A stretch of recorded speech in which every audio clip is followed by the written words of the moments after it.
चला तर विद्यार्थी मित्र, आज आपण बघू शेकडेवारी कसं करायचं. सुरेशला 600 पैकी 480 गुण मिळाले तर त्याला किती टक्के गुण मिळाले. चला तर मग कसं काढायचं ते बघू. समजा किती पैकी मिळाले, 600 पैकी किती 480 गुणिले टक्के म्हणजे किती 100. चला तर मग आपण करू. हा शून्य गेला, हा शून्य गेला, हा शून्य गेला, हा शून्य गेला. आता इथे किती उरले, 480/6.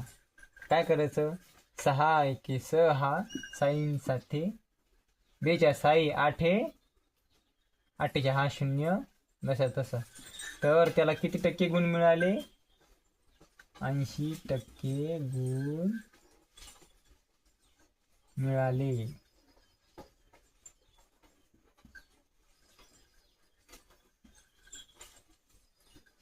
अशा प्रकारे तुम्ही शेकडेवारी काढू शकता. धन्यवाद.